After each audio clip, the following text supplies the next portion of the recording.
Ifuwa Mr. Nsubuga. Hey! Abayina chance be bazigoba. Abawala bali walero bayayalira obufumbo. Bagala kuyingira mu bufumbo bakoledde ebyabazungu bakuyiridde ebimuli buli kimu bakikukoze mu kyalo oyagala ki? Onako lwaleero genda kuba obinnyonnyola musagala kuvuga speed. Lwambeera bamuwa ebintu batwala ennyaanya ew'abazadde. So kati bwakeera ku makya nga Mwami Nsubuga akugamba nti omanyi Dush njagala kuwasa. Yeah, he actually didn't tell me. He proposed that same day. He told me next week I'm coming for kuchala. Prepare this and that. Yes. Nogenda n'obuulira bakadde bo. I had to tell my tata. Yali tabawasangako Cephco. Tabawasangako so si bakyala be. Bali ba girlfriends. Tokirinaamu buzibu. It's okay, that's his life. Kati gw'oli mupya. Not that ndi mulala. Siri mulala. Oh my God. Siri mulala, siri mupya. He's my bestie. Munange fe bestie tutegeera mulala. Bestie tetumulako ng'akola ebintu ebyo ebya mwami n'omukyala. So he was okay with it. We broke up with a guy. Still. Why did you break up with that guy? Lwakuba wali ofunye omupya. No, ebintu bya relationships mubamu ups and downs. So you try n'olaba ng'ogezezaako nga kiganye. At that age ng'ofuroginze nnyo obuuka bwe bati ng'ekikere from one relationship to another. We tunaatuukira mu 2060 onaabeera olina relationships mmeka? Anti era sinza so lwaki mba mbeere watampasanyo. Because how is the new love? Good. Amazing. Wow. Omukwano omupya munaye gubeera mulungi. That is the time you have to enjoy each and everything. Because past that level oyinza obutaddamu kwenjoyinga oba ate okwenjoyinga ennyo n'osingawo. There are two ways. I mean biri ebintu bibiri. There are two things. Either okwenjoyinga ennyo n'osukka oba obutaddamu kwenjoyingirako ddala. I know. Yeah. So how are you guys coping up? We are good. Wavuddeyo otya Mubufumbo ate ne bwekasuka paka ewa Cephco? Bwe wanoba ye yajja n'akukima? Tankimangako nze nene wange. Okay. Nene wange wembeera. Wanobayo n'ogenda n'opangisa apartment yo? Sanoba. Wenavaayo. Wavaayo. Ekitegeeza ate wanoba wavaayo buvi. You can still go back. Not that. Omuntu eyanoba yalina empeta wano. Wamma we wavaayo ew'omusajja. Navaayo wa Mwami Nsubuga nefuna akazigo kange. Mwobeera. So Cephco wakukima n'akutwala ewo. Comforting. Was it doctor? So doctor wakukima n'akutwala ewo comforting. Abalungi abali ku HK Media yenze Hadija Kigozi mu TikTokers edition olunaku olwaleero ndino muwala Dush Syndicate. Dush Syndicate, Dush Syndicate, Dush. Okay, ugenda kutunyonyolako ku nsonga ya Dush eyo. Omugole wa Cephco mpya, ex-wife wa Mr. Nsubuga. Hey! Abayina chance be bazigoba. Abawala bali walero bayayalira obufumbo. Bagala kuyingira mu bufumbo bakoledde ebyabazungu bakuyiridde ebimuli buli kimu bakikukoze mu kyalo oyagala ki? Onako lwaleero genda kuba obinnyonnyola musagala kuvuga speed. Onkwasizza ekisaka swiri simanyira byakubuuza.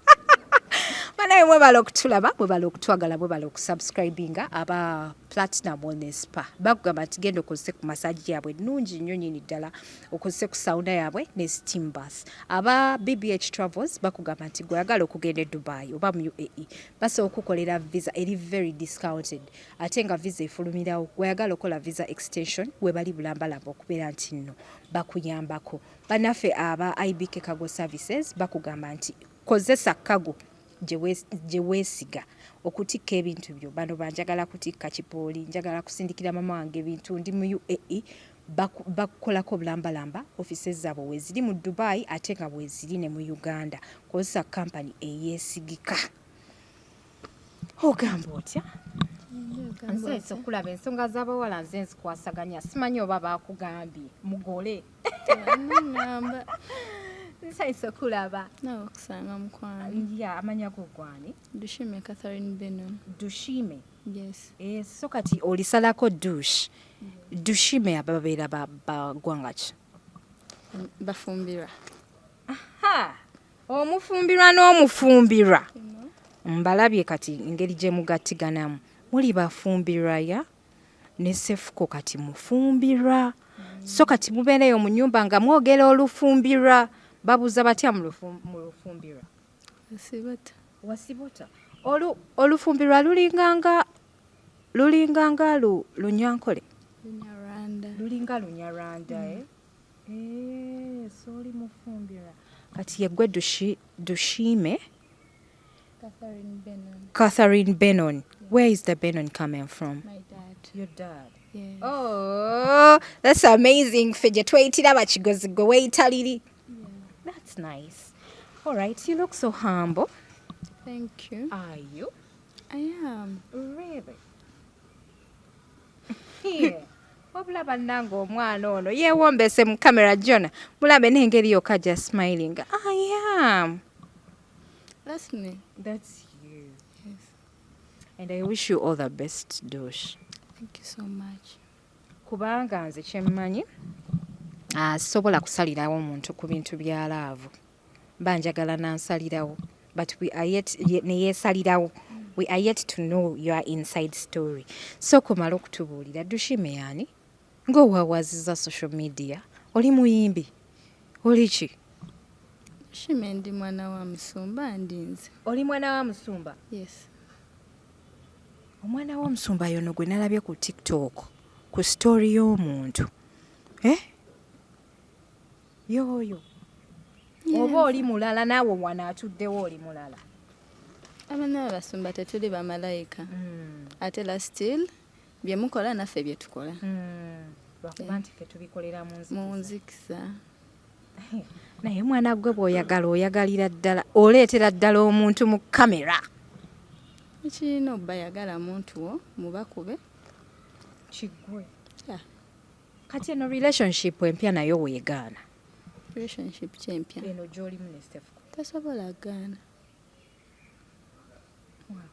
I love your confidence. Mm. Tewazze kulemererwa wazze kufumba It is not kufumba but then mumanyi for some good time. obadde nga gy'oli eyo emabega nga ne banno weebali nga naawe gy'oli eri Yenyabo. nga gwe omusajja omwagalira eri emabega I haven't said that mwagalira eri emabega naye mbadde mumanyi. obadde omumanyi nga mumanyi mu kiti ki kya friends kya bro sister Byonna because wawo state w'otuuka nga weetaaga advice nga muganda w'omulenzi. So mu byonna badde mumanyidde mu byonna. so kati naava mu bya muganda omulenzi n'ayingirawo anageravu ekitenyuma. How old are you, Dush? 21. Yeah, what? You are 21 years. Yeah. You are still very young. Ki ekyakutwala mu bufumbo at 21? Wali owulira nga otuuse okugira osazeewo? Buli kimu kyagezaako. Buli kimu wagenda kugezaako? No, ombuziza ne nkuddamu. Buli kimu you give it a try. You never know. So you had gone to try? No. You married for love? Yeah. But things did not work out the way that I wanted them to. Okay, so kati eyo story tugenda kuba tugituukako. Ogambye oli 21 years. What happened to school? Buno obudde olina kuba nga oli ku ssomero. Like maybe at campus. Wasoma kyenkana ki? Akoma mu form 4. I'm not a blind kid. Yeah. Daddy w'omusumba waawe. Wa mukyalo wa mukibuga. Mu kibuga. Abaana babasumba nga mutera okubeera planned. Wama Jonas si kyo. Si buli omu nze I'm not a blind kid. Toli planned kid. Yeah. So kati wasoma paka senior 4. After I went to YMCA.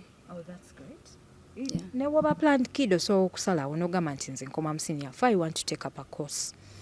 Wakola ki ku YMCA? Fashion and designing. Wamma oli designer. Nkulaba. And then from there, wasomayo emyaka emeka diploma? Certificate, it's a certificate. Kati osuubira ddi okwongerako? Kozi ono gw'oli naye dokita. Nange ndi nurse. Oseka ki? Ngekomana mwoki obubuuzo. Ku certificate Dush, osuubira ddi okwongerako? Kozi ono omwami gw'olina omupya dokita. Nange ndi nurse. Takubeko ekibaati ng'alabye abaasoma. Love to see abasoma. Love si abaasoma. I love that Guba mutima. statement. Oh, this girl is challenging me, Jonah. Oba tunaamalako. Oh, this girl is challenging me. So kati babe, ogenze osomye certificate, omaliriza, nozaako wekyawo. Amaliriza, nenkola boutique. Ebitatambula bulungi, but I'm fine. Kati obeerawo otya? Cause boutique bwegaana n'olekera. No, salekera. I work with my clinic, Mengo. Okay. Yeah. So how did you end up in a clinic nga wasoma fashion and design? Uganda connections, you know it. So what do you do in a clinic? You're a receptionist? You are a nurse? Pharmacist. Pharmacist? Yes. Kati waddayo n'oyongerako n'oyigwa okubeera pharmacist? No, kale banga maze banga dene, nga banzijanjabira ku my clinic, and the late Dr. Mugera. I was a daughter to him. So ngela still anjigiriza. So But I think you need to go back to school and learn how to be a real pharmacist with a paper. I will, and I'm doing that. Kasita nafunye doctor. Oh, what?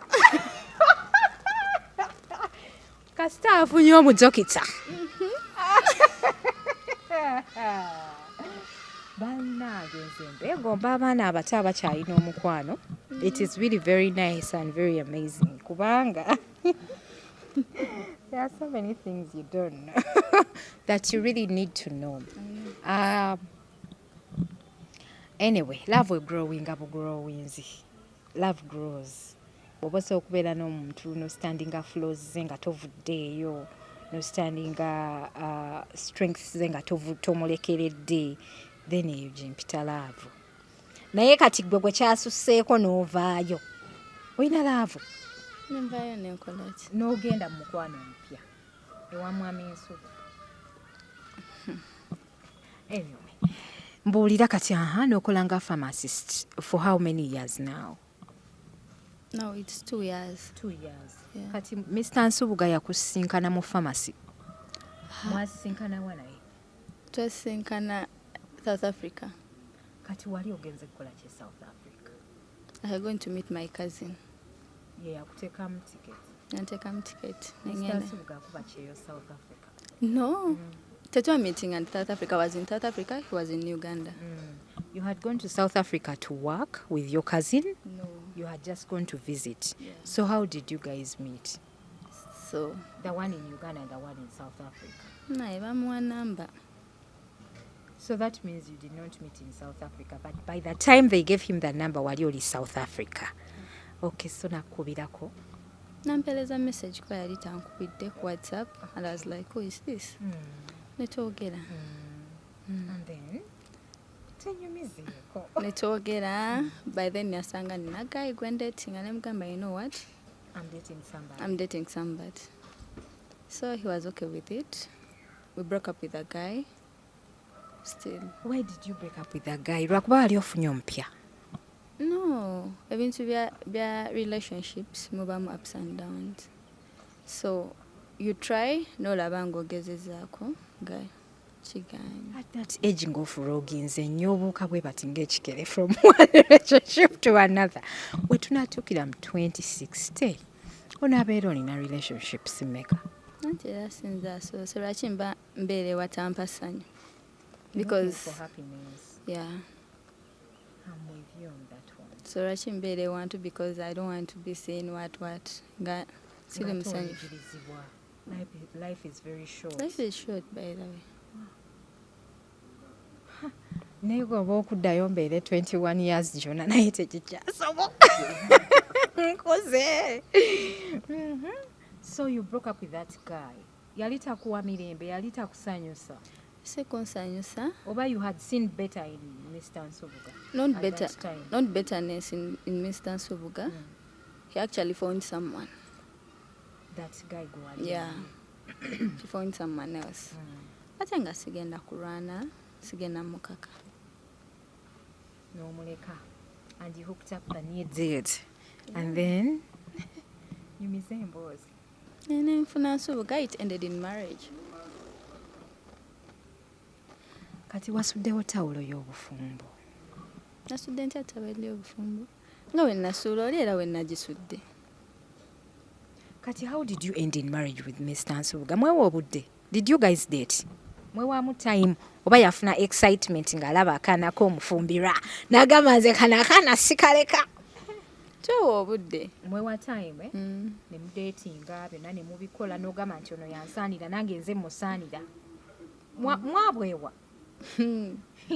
Naye banaye mwana gwe omusajja n'afukamira n'akuwa ebyo byonna ebimuli n'akulaga eyo yonna laavu era n'ogivaamu. Kati abakyala mwagala ki nze mbuuza bubuuza simanyi byabatuukako. Twagala ssanyu na mirembe. Sinze gwe basoose ofukamirira, sinze gwe basoose owasa, era sinze asoose okuva mu bufumbo, era sinze agenda osemba. Bino bya bulijjo kitandika butandisi. Waliyo n'omulala ali mu bufumbo nga naye yeegumya. Nga naye talina ssanyu just ayagala bamulabe bambi omukyala afumbye. Nga naye afumba lw'abaana, afumba lwa kitiibwa. So lwambeera bamuwa ebintu batwala ennyaanya ew'abazadde.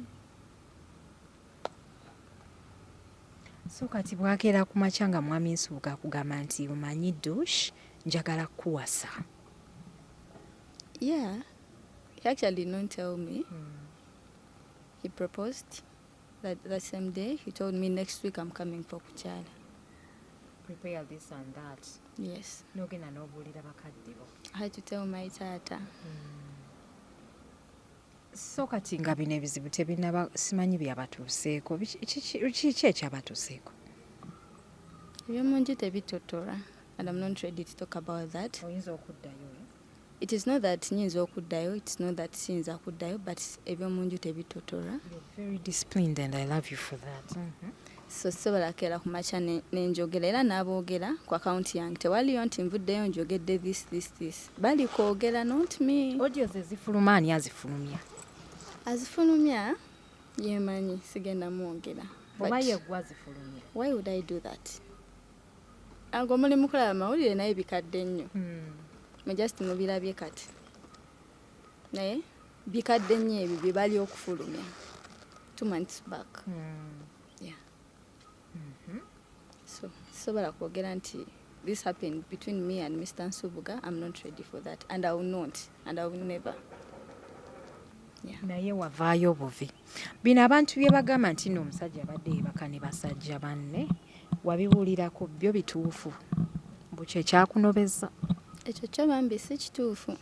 Bw'abadde yebaka ne basajja banne. Eye, si kituufu, sikimanyiiko. Era for that mu defendinga si kituufu. Takikolangako. Omukyala asigala ng'akyakudifendinga Mwami Nsubuga aba akyakwagala. No, it is not love. Except gye wali ofumbiddemu togiyita kita. Banaye bakukuza bulungi ddala oli mwana wa Musumba. Oli mwana wa Musumba. I agree on that. Yeah, so basobola gamba ye what.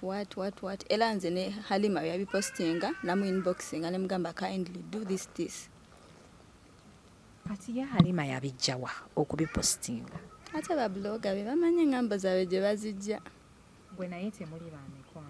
We are not friends. I don't know how she doesn't know me. Walabiraawo ng'abantu bakutaaginga. Nalabiraawo nga bakasharinga ne ngamba maswali. Kati mwagenza obigenda okuvaayo ku social media nga mwawukanye ebbanga kyemabega. 2 months back. Naye nga bulijjo tetubimanyi. Nansirise. Mwakabitegeera munkomerera misumaali. Naye nga bambi tetumanyi nnaku gy'oyitamu. Sinnayogera ku nnaku. Kubanga okaye badde toli musanyufu. Kitegeeza omusajja akulabizza ennaku. Essanyu lyakoma ku olwo lwe mwagira lwe baakuproposingira ne batwala ebintu ewammwe. Si bwe lyakoma. Essanyu libaddewo, byonna bibaddewo, tubadde tuchopinga live, abadde anzikiriza go for Cindy nga nvuga n'okunvuga. But then what is the problem? That is between me and him. Ebyomunju tebitotora. Kubanga abantu bayinza okudda wano munaye ne bakusalira omusango ne bagamba bakuwadde buli kimu naye olabika tosiima. Abalala bagamba nti you left a responsible guy bunogenda ne Cephco. Simanyi lwaki dokita mumunyooma. Jona, simanyi lwaki dokita bamunyooma. Bayina ensonga zaabwe. Kati how do you feel about it nga bantu bakyogerako bwe batyo? Nze personally, the way I see Cephco, Ismail, it's not the same way that other people bamulaba. He's a good person to me. He's a good person. Emyaka 9 years gye mulabidde tankolangako kibi. Era simukolangako kibi. So, si muntu mubi. Naye maama omusajja n'atwala ebintu wammwe n'otamuzaalirayo yadde akaana. Oyo mwate mwagala abaana bali mayinja. Ebyokuzaala si bya papibwa. Kyogamba bino ebyabimuli Rose simanya biki bibadde bya kamera kuba bw'ogamba omusajja abaana bali mayinja obanga ogamba the nigger is broke. I'm not saying the nigger is broke, but then okuzaala tomala gava mu bbanga n'ogamba naye katuzaale. Musooka kiplaningako. Tibana embeera gye twayita musagala mwana nga akole ki yagiyitemu ne mukiplaningako, so we are planning about that. Unfortunately ne mu separating. Yeah. Omusajja yayenda yakubako omukazi omulala kiki? I'm very curious. Simple yanjagala okutegeera why you left that guy. Ebyomunju tebitotora. Mwana awagambye baamukuza. Sina kingenda kugamba nti Nsubuga, between me and Nsubuga kino mpozi nga ye yavuddeyo n'akyogera. Yeah. Naye nze sigenda kyogera. Naye nga duties zo as a wife obadde ozikola bulungi buli kimu. Bulungi. Te mama yankuza. You look it. Wembeera njogera naawe. Kujjako luli eri wembadde sinaba kusinkana nga ngamba bannange. Nga ngamba bannange ono omwana oba muyimbi oba muki bandaba ensi ewaawadde abantu bakwogerako omwana yasuddewo obufumbo dokita yamusigudde.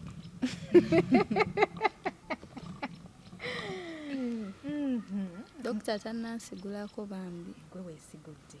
Seesigula twakiteesaako babiri n'omwami ex-mwami wange omulungi. Yes. And he's okay with it, I'm okay with it. So Cephco tannansigulako teri asobola kuntegeerera. Even my dad tasobola netegeerera.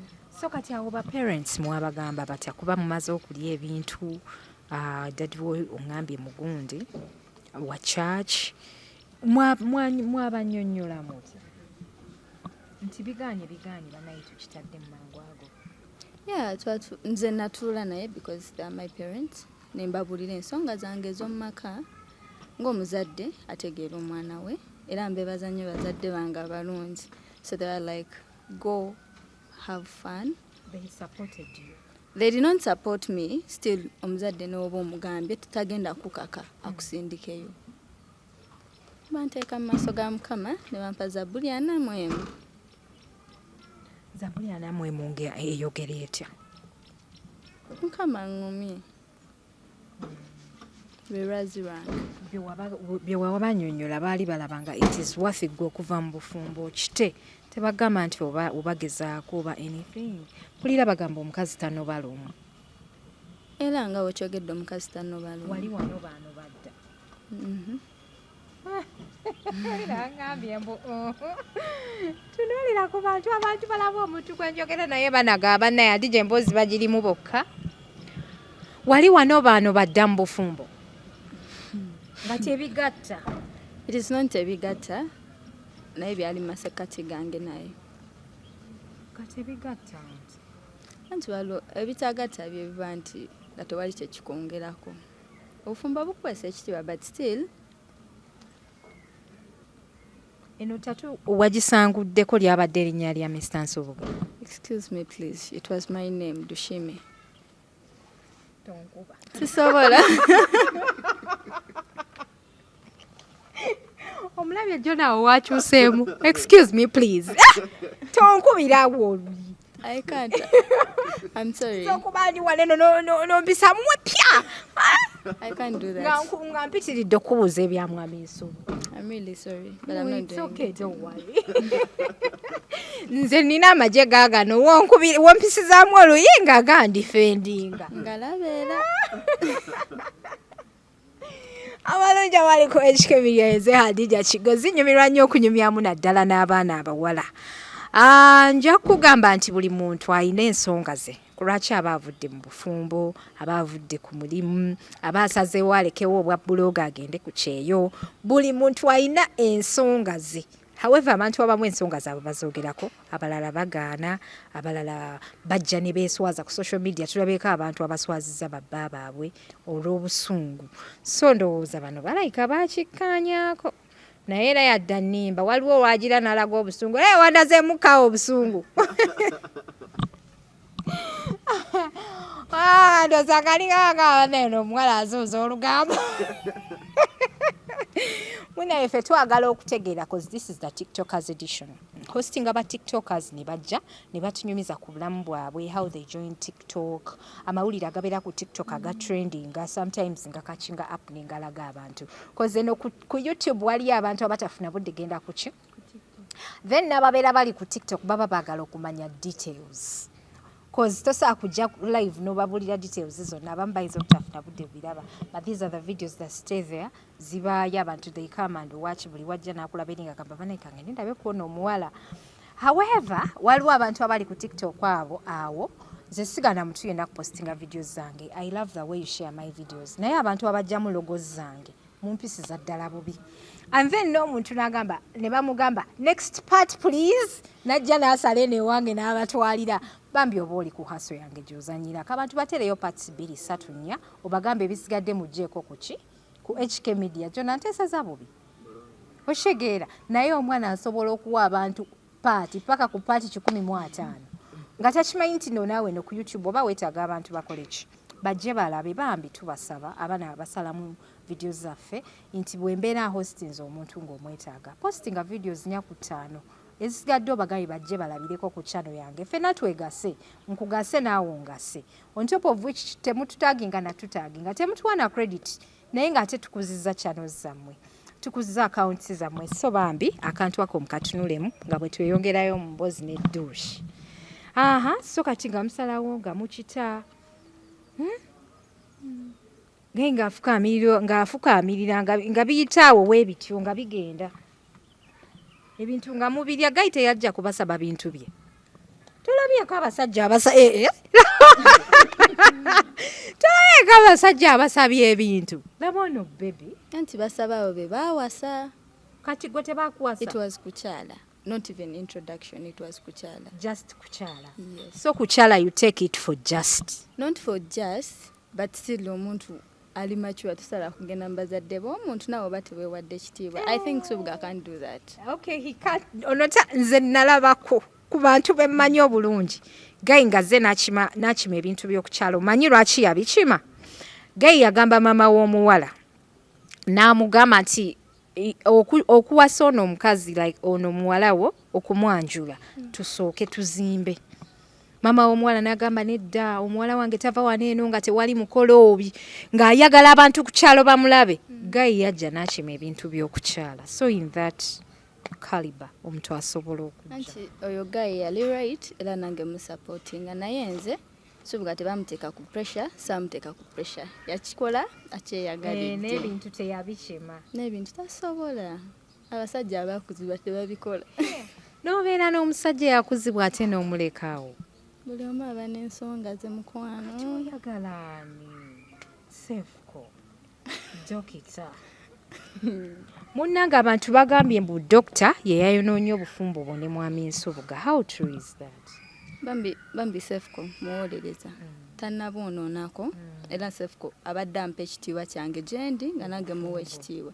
Era nga tulawuna okwogera. Actually Cephco twazzeemu okwogera on my birthday.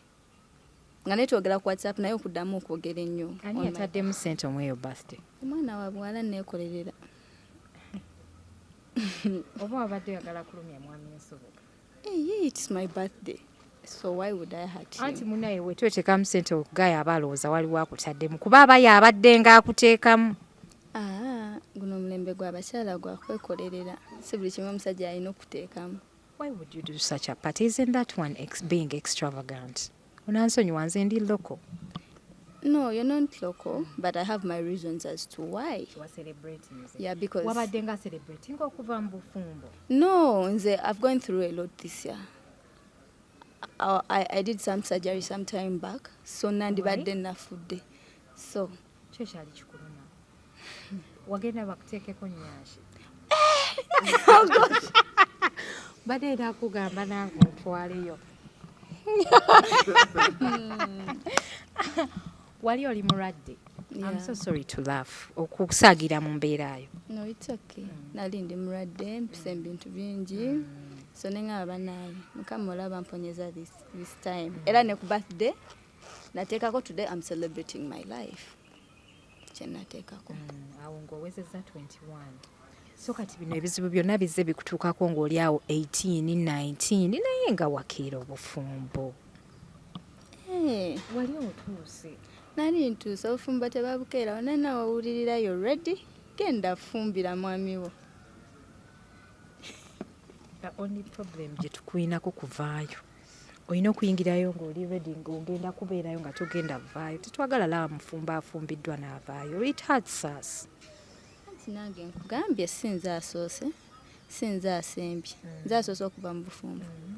Nze gwe basoose mulimu abakyala abamu ab'amaanyi be sijja kwogera. Nga basize emirundi egi. I don't want that. Naye nga bo tebaboogerako nnyo. Mwami Nsubuga muganda waabwe tikyabalumye nnyo. Si muganda wange.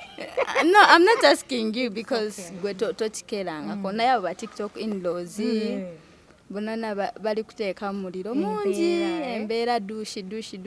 Awulira amwetaaga munoonyeeko. Naawe ofumbe.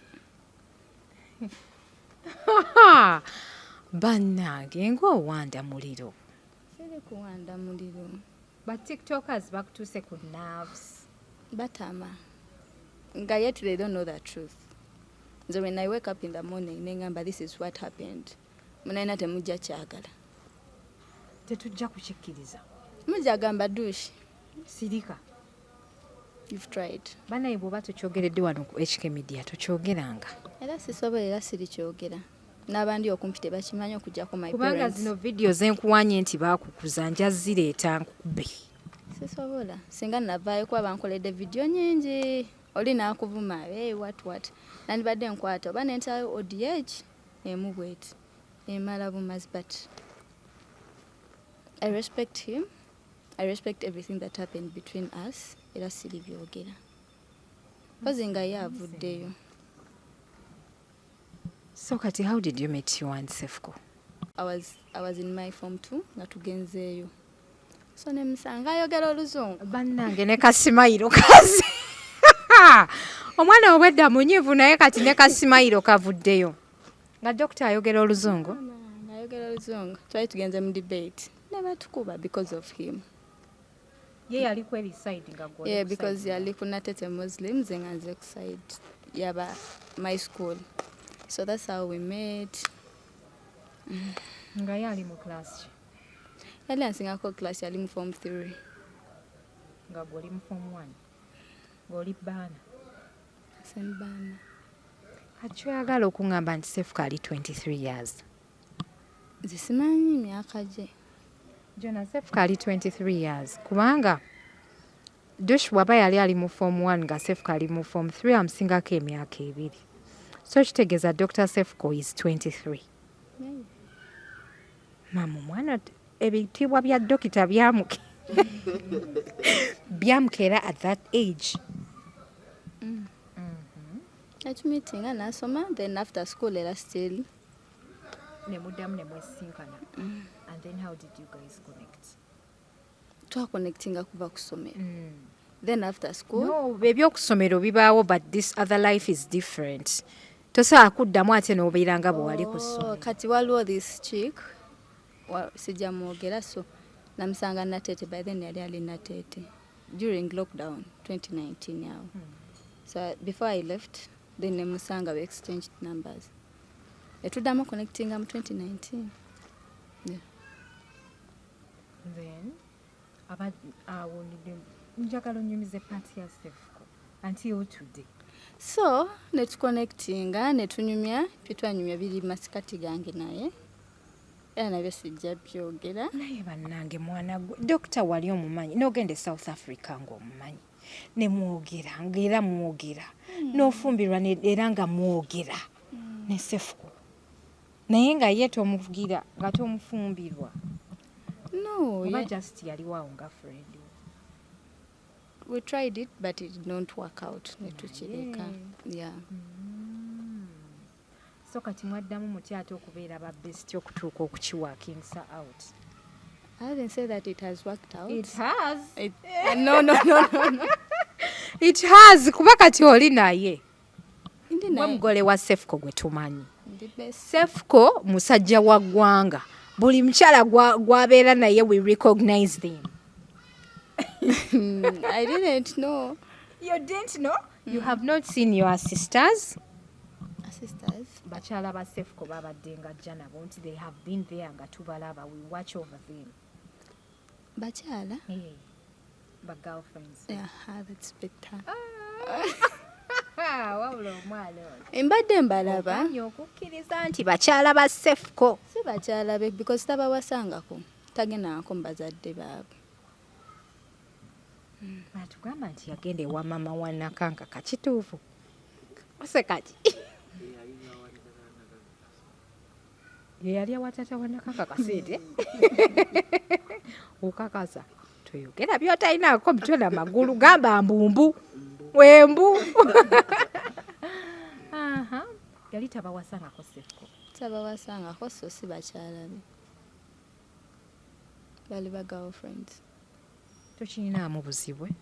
It's okay, that's his life. Kati gw'oli mupya. Not that ndi mulala. Siri mulala. Oh my God. Siri mulala, siri mupya. He's my bestie. Munnange ffe bestie tutegeera mulala. Bestie tetumulala nko ng'akola ebintu ebyo ebya mwami n'omukyala bye mwakoze. Biki bye twakoze? Abantu mbateerewo video bagirabe. Nze simanyi bye twakoze nze kuba nze mmanyi bannaye that's normal akuba mwe mubikolera mu nsenge. Muli bazungu. Bafumbira. Bazungu fumbira. Bazungu fumbira. Yeah, and it doesn't make news just because Cephco bamulinako the other bad side. So kwe kisunsumuza nnyo. Yes, but then Hadija, you know Cephco. Yeah. Omumanyi naye abatamumanyi kye balina okwogera. Exactly. Yeah. So kati gwe mwana w'omusumba ojja otya n'ojanjawaliza ku social media really. If your dad lands on this video anaawulira atya, won't you break his heart? Ng'akulaba mwekisinga ne Cephco ku social media? I really yabirabye. Yesterday we went there. I apologized to him. You apologized to him? Yes, I really apologized to him. And once again, Tata, I'm really sorry. Mama, I'm really sorry. I apologized. Buli omu tata wange omulungi, Pastor Ben and Benjamin Mulekeza. I promise not to do that anymore. To do what? To do that, the stupid ebya stani in public. Oh. Yeah, I'm really sorry, Tata. Sonyuwa. Okay. Oli mwana ddala wa mpisa baakukuza kituufu Dush naye kati kiki ekyakudrivinze to that? Wabadde olina obusungu? Wabadde oyagala kukola revenge? What led you to that point? Mwabadde excited? Mwabadde mulaavu? Kiki? The mistakes are common. Ne Cephco kenyini yagambye ali ku regrettinga why. Lwaki yakikoze ate n'apostinga? Nanti kati lwaki mwabadde live nga mubikola? Not live, weren't live. It was a video. But all I can say, munsonyiwe mwena that I disappointed out there. I'm really sorry. That's not me. Munsonyiwe. ono omugole wa Cephco nno yalifumba namulabye ku live ng'agamba Cephco oyo muleke oyo mwesonyiwe Dush bw'oba osazeewo ng'obulira omutima gwo gutebenkedde wansi ne Cephco I wish you all the best. But I haven't said that omutima guntebeekedde wamu ne Cephco. Tova wano n'akuyisaamu Tasobola pya ku matama tonjagala watuserebweta pya ndija n'omugamba birala. Sinnagamba nti I don't love him. Yeah. I love him so much and I can't afford to lose him. He has been there for me nga bala tebaliwo. He has been there for me. I love Hadija. Abantu bangi bali out there ku social media bali criticizing lwakuba ndi ne Cephco. But still Hadija, people don't know what's behind the curtains. Tebamanyi kiri mabega wa curtains. But if you find happiness somewhere, go for it, beera musanyu. Kuba ojja beeraawo olaba omuntu ng'atambula ng'ali kuseka ng'ali kutambula. We put on smiles because we don't want to show people what is happening and we don't want to let them know. Naye ojja sanga omuntu aseke beba abantu bemusanga nga bafiiridde mu nyumba. Depression is real. I've ever been depressed. I know what is depression. Depression is real. Because of marriage? Not because of marriage, because of some reasons. But depression is real, Adija. So abali criticizing because of Cephco what. You don't know what is behind the curtains. Temulina kyemumanyi era temujja. I'm very sorry. She's getting emotional. And I guess this is real. Tuve mu by'omuzannyo abantu b'oku TikTok, stop criticizing people. You're traumatizing lives. Jonah, what is it? Go tell her auntie no mwana ali gondi, ali depressed. And she needed some comfort.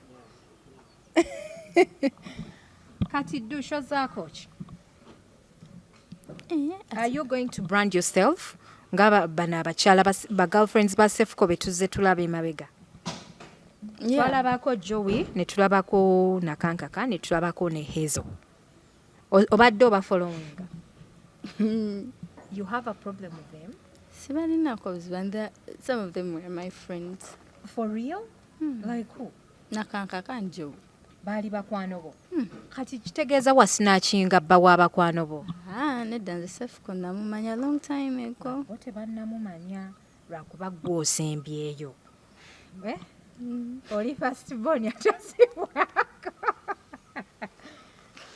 Kati bwe bakulaba essaawa endo ng'olina Cephco mukyali ba mikwano tebawulira bubi? Simanyi buli omu aba n'endowooza era saagala kumanya bye babulira because it's none of my business. Wow.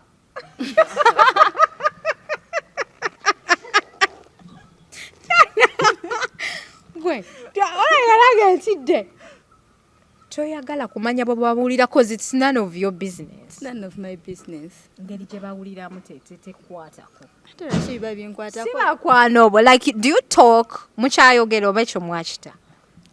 We lost numbers zaabwe zambulako, but we are friends if we meet. Hi. How are you? Yes. Bagenza okulanga gwaliwo. Yanfuna. Nga doctor aleese gwe. Naye omwana oyo Cephco. Kati okusinziira ku past experience gye tuzze tulaba twalabako abawala babiri nga bayiwirawo Cephco omubiri.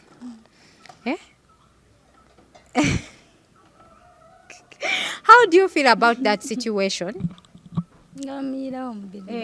Bukomera abazze tiimu eno tiimu eri bano baleese obushera oli akamudde akatunda ono aji embeera y'obwa aji ogenda giyitamu otya? Naye si haji musiraamu well but then etteeka y'obusiraamu wasa abakazi banange obasobola nga you're ready to take care of them so tannafuuka haji. And for that matter, you don't want to see anybody asala.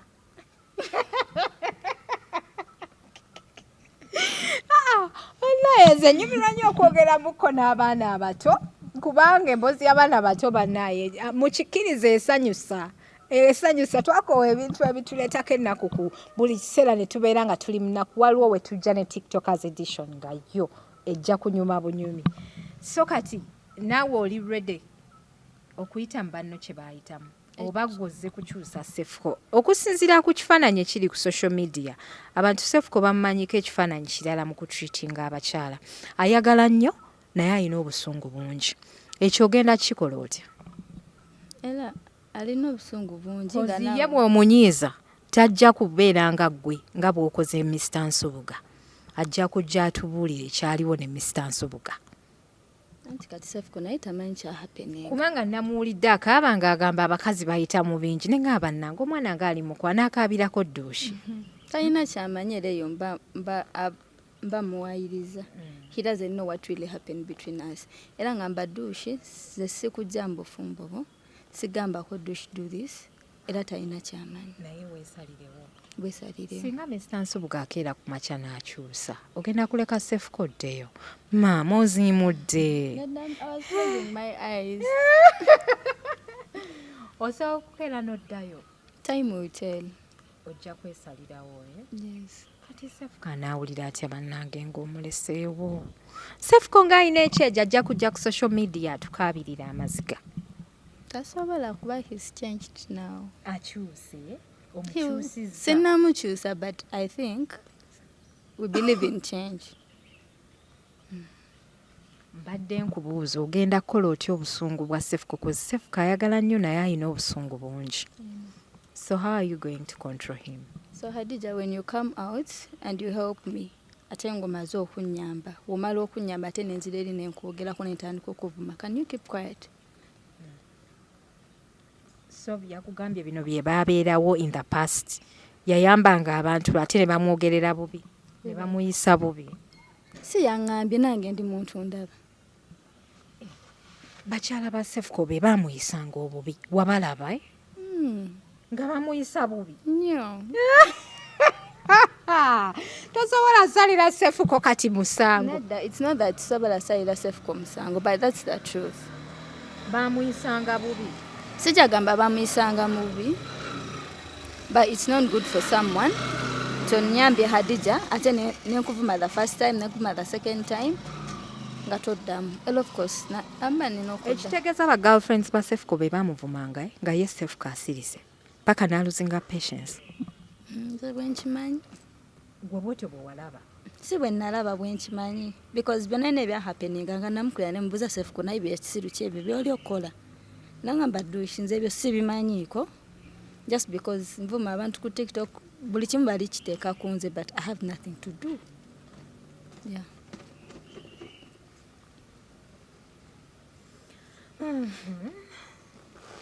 so kyekyo kati gwogenda kudiiringa otya neeyembeera just ogenda ku behavinga you're going to behave yourself tusuubire okulaba a new Cephco yes tusuubire okulaba new Cephco what do you have for us and Cephco as a brand what do I have for what you and Cephco for us mwenga brand gwe ne Cephco kiki kye mututegekedde kyetubategekedde Cephco kuba mwana wa mpisa butakola ntalo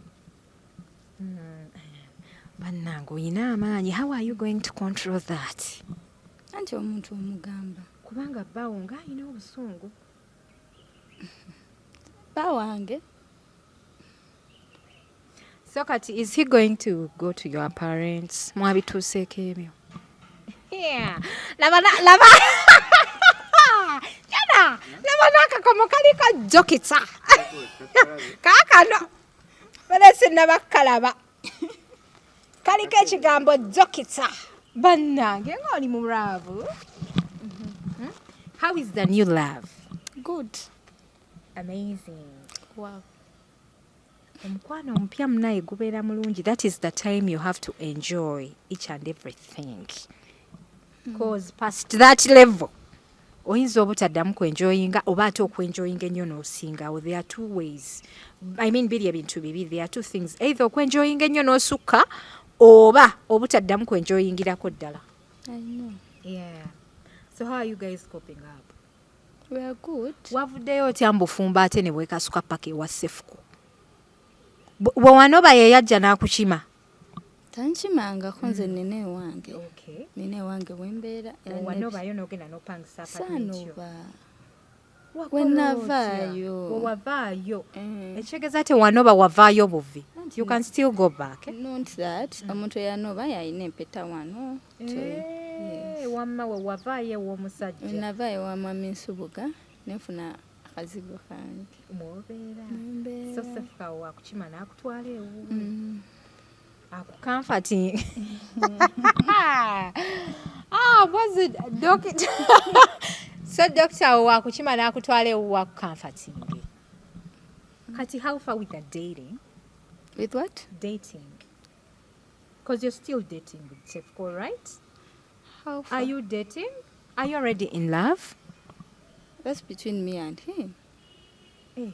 Yes. Mama muli brandi twagala okutegeera if you are dating oba just mutuzanyira ku bwongo. We are besties, bafumbira. You are besties. Bafumbira. Bazungu fumbira. Okay. So apparently how good is it or how bad is it? It's good because are you healing? Yeah, I'm healing. Yeah. I'm really healing. Wabula doctor kwagala nalabya kuwaddemu ne mu mmotoka ye ng'ovugamu. Tetwalabako nga bikoledde abawala abalala Jona. Abawala be baali batamanyi kwepositioninga. Baali loko nga tebamanyi vuga. Simanyi. Twalabye ye gwovuga emmotoka ya dokita yo BP empya. Noli ali doctor yali alina emmotoka katagiwaamuko yadde n'omu ne ku mukyala mukulu kabe mukyala muto. Who is mukyala mukulu and who is mukyala muto? Nakankaka ye mukyala mukulu. Ye yali. Oh. I didn't know. Bana sikunyiza. Not oh God. Sikunyiza, I'm joking. I know. So, that is how much doctor loves you oba bwatyo bwakwatamu omutima ogumenyese. That's the good side of him. And he's a good person, that's all I can say. Bwatyo wakwata omutima ogumenyese. Not Still taking you back to the question of how you guys connected awo ng'ovudde Mubufumbo, you and Dr. Cephco. Lwakuba tokinzizeemu. Twaddamu connecting after my birthday, on my birthday. Recently? Yeah, not recently. Tried to ogera nga naye nga mulwadde, you know.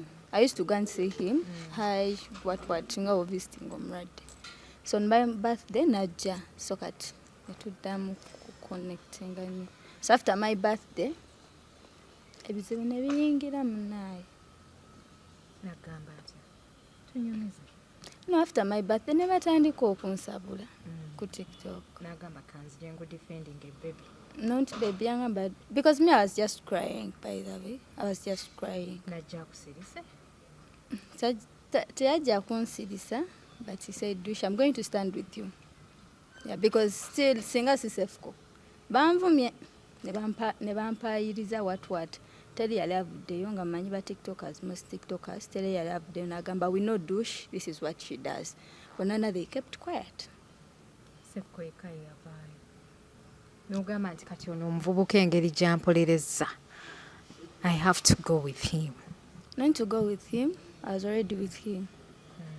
Yes. So that's how you reconnected ne mubeera nga mu. Tuddamu bulungi. Singa omu ku ba ex ba Cephco avaayo n'atandika okukwataakinga. I don't have her time and I'm not ready for drama. What's drama? You are just here to fix life. Yes. That's amazing. Nkulabye Dush eno ojja kutusobola. Jono notafumba omwana ono. Kati according to the qualities of a man that you want. Cephco agenda ewa Daddy. Isn't he a man? He is. Naye munnaye omuntu asobola okubeera nga musajja. Naye nga olinayo ku qualities z'omuntu zo. Ezisingawo z'oyagala.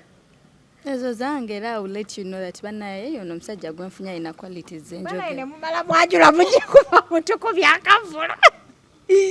Ne mumala mwanjula bambi mujja kuba mutuku byakavulu naye Mwami Nsubuga kamusabire yonna gyali. However mbadde munoonya akonzikiriza omukyaza. Njagala okuwulira ku story ya Mwami Nsubuga oyinza obba otulimbye. Nga just wali nga Mwami Nsubuga either ndowooza.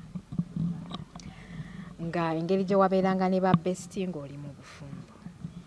Ba Cephco when I got married, Cephco, we lost connections. Yangamba kimu Dush, I wish you the best. Tuzemu okwogera ennyo on my birthday. Era ekyo wabeera akyogedde aba alimbye. Awo aba muntu mubi nnyo nnyo nnyo. Naye if you want to kumukyaza, kikole ye ayogere what happened, but nze sisobola ate sikulimbye. That's amazing. I love you for you. I love you too for you. Bannange akatale ke ka message koyina eri ba social media in-laws abakuli obubi. Social media in-laws. Nfe kubibakwatako. Oba wulira toyina byakola genda mu zoo funa ekyesuubo weesuuba ebirowoozo oterere bulungi. Mu zoo waliyo ebyesuubo Jona. Njagala kutwalayo Jona Yesu. Nanti bwe ngamba mu zoo yeesuube aba agenda kwesuuba na monkeys. Okay. Yeah. Jona kyetaaga tumutwaleko mu zoo yeesuube. Ayina ebirowoozo bingi. Bannange mutukkirize tubasiibule. Simanyi oba waliyo ekibuuzo Jona kyesibuuzizza Dush kubanga ndaba nga byonna ndabika mbimubuuzizza. Kati ate zino audios eziyitingana Dush ate ebyo byo byavaawa? Audios eziyitingana ku mutimbagano. Simanyi munaye gye byava. Boyfriend we yazita? Sijja kumwogerera ojja musanga omubuuzi, and why would he do that?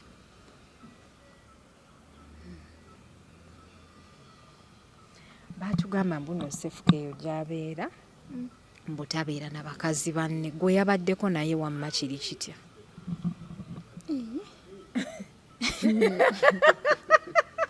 Ate omuntu n'atabeera n'abakazi banne mu abacomplaining nga Cephco akyusa abakazi ate n'atabeera n'abakazi banne. Aba babyogera they okay? Gwe wabaddeyo ewaka. Abeera n'abakazi. Era n'ababeerayo aliyo Kevin na mukazi we Nahia. So buli omu alina mukazi we. Okay. So webale bambi kuklarifyinga Jona ndowooza akantu ako kabadde kakulu nnyo kabadde naali badde nkoze bubi nnyo okukaleka. Twalabako omu ku ba girlfriends ba Cephco yagenda mu bbaala bali ba exes abalala ne bajja ne bamwataakinga. Kati are you ready for all those fights? So they will come, they will attack me, but I'm not ready for drama. That's drama. That's being dramatic. Either they will attack me, I will not say anything. I'm not ready for that. If they want the man, they should come for him. But I think he's not ready to turn back. He's not ready to do what? To turn back. Akadze nyuma kasa. Kati nno like naye toli ready kuddayo. Naye nga kati okusinziira ku past experience ye ey'obufumbo, are you ready for any other marriage? Not now. Oba okitadde? Omanyi abawala, that's when we lose it. Not now. Nina okwewamu time, I enjoy life, I chop life. Abasajja tebalina makulu. Abasajja bajja kunyigira, si bonna. Geganna amaddala. Oba just oyo gwabadde naye ate alina makulu. So Ayogedde Nsubuga, naye men are really bad people. Because you have not tried all of them. Ongambyeko bana bokka. Bana? Oba basatu? Olaba wali kutema mugambo, oh my God. Basatu? Basatu ani nani? Oli owe South, eyaliwo ng'oli South Africa, Mwami Nsubuga ne Cephco. Kati Cephco wakulira gogamba men are bad people ngate naye mad. Because he's not a bad person. I haven't said Cephco is a bad person. Kale bannange byebyo mutukirize tubasiibule olugambo lwe tubadde tunoonya betukalidde ku matama. Tetunofunye. Naye tukirizibwa okunoonyako ku Mwami Nsubuga naye atubulire side ya eno bagita TikTokers edition. Yenze Hadija Kigozi mbeera ne Jona ku kamera baweereza. Njagala okubebaza nti mwebala okutulaba, mwebala okusubscribinga, mwebala okutwagala. Bw'oba oli mpya ku channel nyiga akagamba ako ka subscribe okubeera ng'ojoyiningirawo show. Aba BBH Travels bateekamu omusayi kulaba nga show etambula bulungi. Aba Platinum Wellness Spa n'aba IBK Cargo Services. Banaye munzikirize mbasiibule mweraba.